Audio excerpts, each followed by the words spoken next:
Educa Bolivia. 2021, año por la recuperación del derecho a la educación. Hola, ¿qué tal amigos y amigas? Bienvenidos a este rincón del planeta. Un rincón en el que aprenderemos los conceptos básicos acerca de esta hermosa ciencia, la química. Seguramente te habrán dicho que la química es una ciencia muy difícil, te habrán hecho creer que la química es una ciencia complicada. No es así. La química es una de las ciencias más lindas, porque está en la vida misma. Y eso es precisamente lo que queremos mostrarte en este rincón. Y hoy hablaremos de un tema muy importante en la química. Hablaremos de disoluciones o soluciones químicas.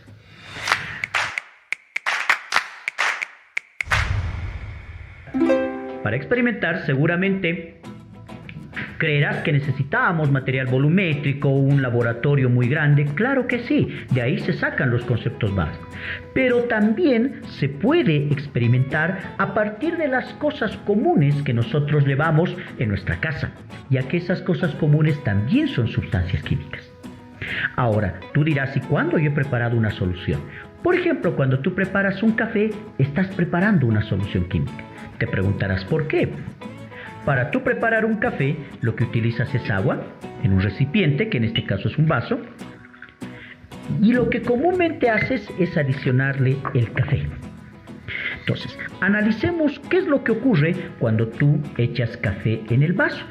Si puedes observar, lo que ocurre es que el café empieza a dispersarse en el agua, empieza a disolverse. Y cuando yo agito, lo hace mucho más rápido, pues es un factor que afecta a la solubilidad. Lo que acabas de preparar acá es una solución química. Pongamos otro ejemplo. A veces nos antojamos prepararnos, por ejemplo, una cocoa. La cocoa también es el ejemplo de una disolución química. De la misma manera utilizamos agua y le adicionamos la cocoa. Y si puedes observar, vas a tomar muy en cuenta de que la cocoa lo que hace es comenzar a dispersarse y a disolverse en el agua. Sus moléculas comienzan a dispersarse en el agua y comienzan a mezclarse. Y para hacer que la mezcla se lleve a cabo mucho más rápido, lo que hago es agitar. Entonces, como puedes ver, lo que acabamos de formar acá son dos ejemplos de disoluciones químicas. Analicemos ahora para conceptualizar lo que es una disolución química. Si tú observas ambos ejemplos, una disolución química primero es una mezcla. Una mezcla que como resultado nos da homogeneidad, porque se forma una sola fase, como puedes observar.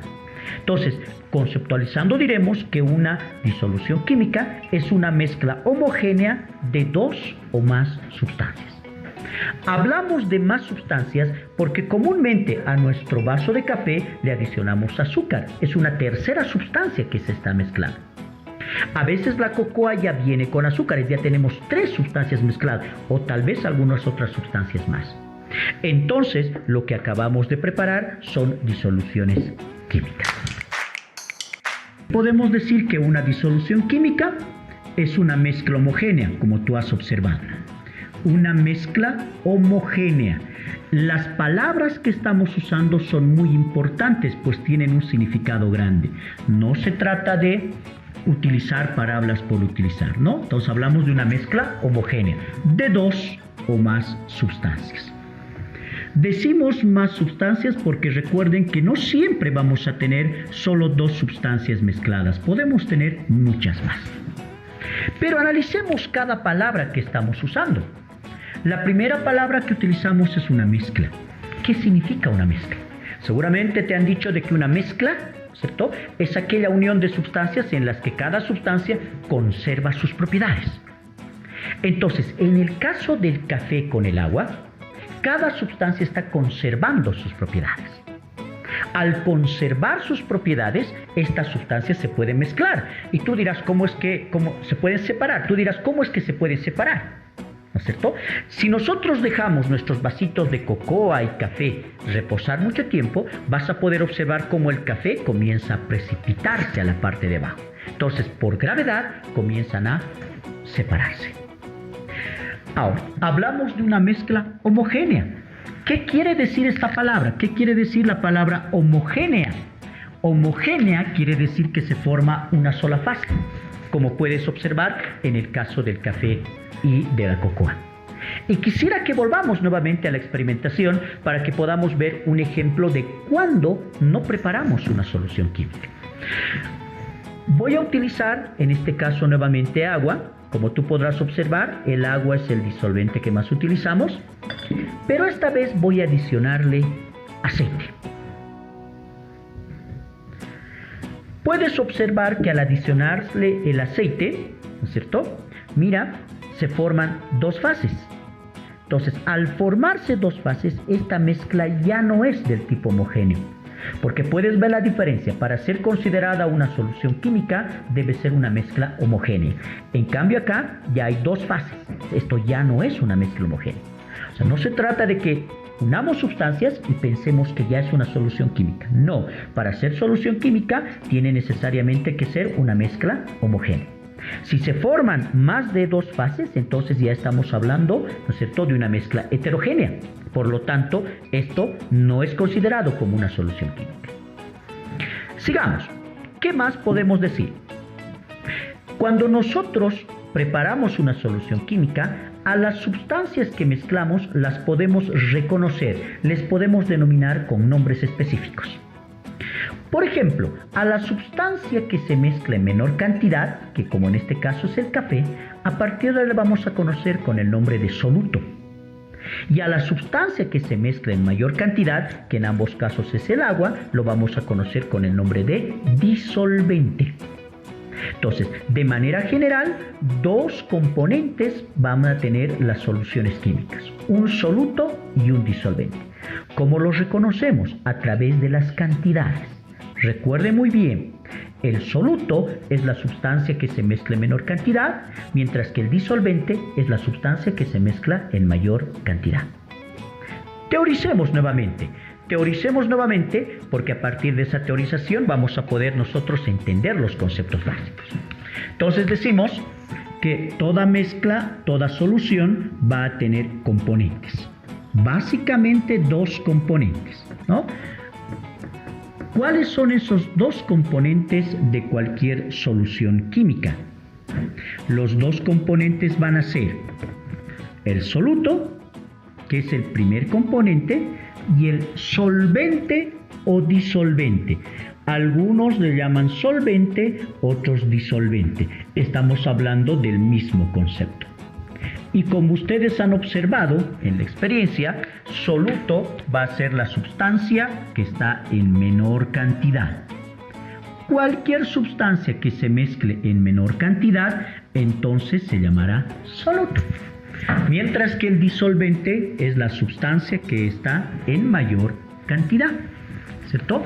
Siempre las cantidades nos van a permitir a nosotros reconocer cuál es el soluto, cuál es el disolvente. Ahí está. Dos componentes básicos. Entonces, a partir de ahora, rápidamente tú vas a poder distinguir y reconocer cuál es el soluto, cuál es el disolvente. Pero también reconozcamos lo siguiente. Para preparar una solución hay una regla básica que debemos entender, que lo semejante disuelve a lo semejante. Es una regla básica para preparar soluciones químicas. Lo semejante disuelve a lo semejante. Y como seguramente tú ya sabes, dos tipos de sustancias se encuentran en la naturaleza, las sustancias polares y las no polares. ¿Qué quiere decir eso? Que lo polar disuelve a lo polar y lo no polar disuelve a lo no polar. De manera general podemos decir que las sustancias inorgánicas son polares, mientras que las orgánicas son no polares. Entonces, a partir de eso también es una regla importante para que nosotros podamos entender el concepto de una disolución química. No te olvides, lo semejante disuelve a lo semejante. Esa es una regla básica para poder entender y preparar disoluciones químicas. Ahora, algo importante, tú dirás, ¿y por qué es importante aprender disoluciones químicas? Porque resulta que las disoluciones químicas están en nuestra vida diaria. Por ejemplo, cuando tú agarras mayonesa te puedes dar cuenta que la mayonesa es una mezcla homogénea de varias sustancias. Por lo tanto, esto es una solución química. Tenemos el ejemplo de la leche, ¿no? Algo que tú utilizas comúnmente. Entonces, la leche también es el ejemplo de una disolución química. Podemos tener muchos más ejemplos, claro que sí. Por ejemplo, acá tenemos otro ejemplo de disoluciones químicas. Entonces, como verás, el comprender las mezclas homogéneas son muy importantes para entender lo que nos rodea. Pero continuemos con lo que son las soluciones químicas. A partir de estos ejemplos, también todas las soluciones que nosotros vayamos a preparar, incluyendo las que te he mostrado, se pueden clasificar. Entonces, como la química es una ciencia, siempre va a tender a clasificar, ¿no? Y lo que vamos a ver ahora es la clasificación de las soluciones químicas. Ahora, ¿cómo clasificamos? Las soluciones químicas las vamos a clasificar desde dos puntos de vista. De acuerdo a la cantidad de soluto que utilicemos y de acuerdo al estado físico del disolvente. Vamos a poner 3 recipientes iguales y vamos a utilizar el mismo disolvente, agua. Como te habrás dado cuenta, el agua es el disolvente que más utilizamos cuando preparamos disoluciones químicas. Pero tienes que tener un cuidado muy importante porque el agua que debemos usar para preparar disoluciones que sean químicamente medibles debe ser agua destilada. Dirás, ¿por qué? Porque el agua de la pila ya es una disolución química. Los cálculos que vas a obtener van a ser erróneos. Mucho cuidado. El agua que debes usar siempre debe ser agua destilada. Repito, el agua de la pila, del caño que usamos comúnmente, ya es una disolución química, pues trae sales disueltas dentro de él. Entonces, aquí vamos a tener la misma cantidad en los 3 recipientes. Lo que va a variar es la cantidad de soluto. Y al variar la cantidad de soluto, muchas de las propiedades de las soluciones también van a variar. Y quiero que observe muy bien. Por ejemplo, para la primera solución vamos a colocar una cierta cantidad mínima de café. Para la segunda vamos a aumentar la cantidad. Y para la tercera vamos a ponerle mucha mayor cantidad de café. Entonces, como puedes observar, ¿qué es lo que está variando en cada uno de los recipientes? La cantidad de soluto que estoy utilizando. Y para que la solución se prepare mucho más rápido, vamos a agitar. Entonces, como puedes observar, si tú eres bastante observativo, puedes ver que las propiedades en cada solución van a ser distintas. Hasta el color es distinto en cada una de las soluciones que hemos preparado. Entonces, podemos deducir y colocarle un denominativo a cada solución. Cuando preparamos y utilizamos una mínima cantidad de soluto, decimos que esta solución está diluida. Diluida cuando la cantidad de soluto que usamos es mínima. Saturada cuando la solución es la adecuada y sobresaturada cuando excedemos en la cantidad de soluto. Entonces, de acuerdo a la cantidad de soluto, 3 tipos de disoluciones vamos a preparar: diluidas, saturadas y sobresaturadas. No solamente podemos preparar este tipo de disoluciones, también se pueden clasificar a las soluciones de acuerdo al estado físico del disolvente. Y podemos preparar soluciones sólidas, líquidas y gaseosas. Tú dirás, ¿y cuándo preparamos una solución sólida, líquida y gaseosa? Todo depende del estado físico en el que se encuentra el disolvente. Recuerda, ¿cuál es el disolvente? El disolvente es la sustancia que se encuentra en mayor cantidad. Quiere decir que si el disolvente es sólido, la solución que voy a obtener es sólida. Si el disolvente es líquido, la solución que voy a obtener es líquida. Y si el disolvente es un gas, la solución que voy a preparar es un gas. Hasta aquí, una primera clase donde hemos tenido los conceptos básicos de lo que son soluciones químicas. Te invito a que nos sigas, te invito a que sigamos, porque en una siguiente sesión hablaremos de lo que es la solubilidad y hablaremos de lo que es la concentración. Educa Bolivia 2021, año por la recuperación del derecho a la educación.